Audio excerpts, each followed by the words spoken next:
In the small village of Eldmere, nestled at the edge of an ancient forest, strange lights would appear each year on the eve of the winter solstice. These lights were neither stars nor lanterns.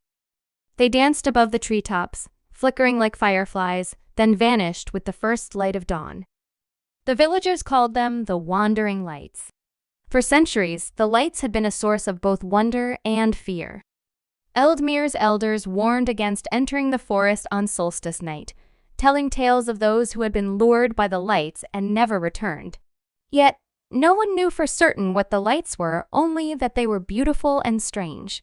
One year, a young woman named Lyra decided to uncover the truth.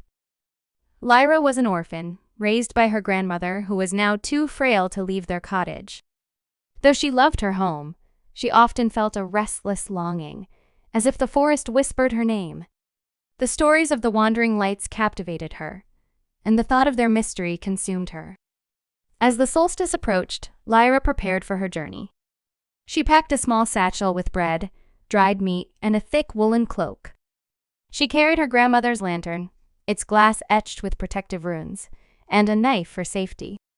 When she told her grandmother of her plan, the old woman's face grew pale. "Promise me," her grandmother said, clutching Lyra's hands. "You won't follow the lights if they try to lead you astray." Lyra hesitated but nodded. "I promise." That night, the village gathered for the solstice feast, but Lyra slipped away unnoticed. The forest loomed before her, its trees skeletal in the moonlight. She took a deep breath and stepped inside. The woods were eerily quiet, muffled by a blanket of snow. Lyra followed a narrow path that wound deeper into the forest, her lantern casting long shadows. Hours passed, and she began to wonder if she'd made a mistake.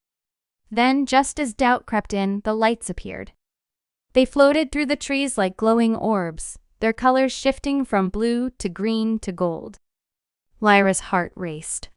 The lights were more beautiful than she had imagined, and their presence felt strangely comforting, as if they welcomed her. But as she watched, the lights began to move. They drifted deeper into the forest, pulsing with an almost playful energy. Lyra hesitated, remembering her grandmother's warning.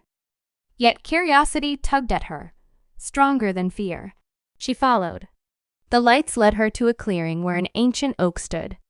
Its gnarled branches were heavy with frost, and its roots twisted like frozen serpents.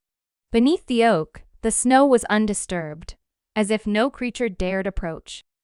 The lights circled the tree, their glow illuminating a figure seated at its base. The figure was cloaked in shadow, but Lyra could see the outline of a tall, slender man. His face was obscured, yet his voice was clear when he spoke. "You've come far," he said, his tone neither warm nor cold. "Why?"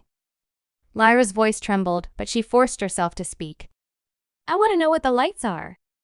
Why do they appear?" The man tilted his head as if amused. "The lights are messengers, child. They guard the boundaries between your world and mine." "Your world?" Lyra asked. "Who are you?" "I am a watcher," he replied. "One of many who dwell beyond the veil. The lights guide those who are called, though not all return." Lyra's heart pounded. "Why was I called?" The man stood, his presence towering yet not menacing. "You seek something, do you not? A truth, a purpose. The lights saw this in you." He extended a hand, pale as moonlight. "Come with me and you will find what you seek." Lyra hesitated. Her grandmother's words echoed in her mind. She looked at the lights, which hovered expectantly, and then back at the man. "What happens if I go with you?" she asked. "You will see wonders beyond your imagining," the watcher said. "But you may not return the same." Lyra swallowed hard.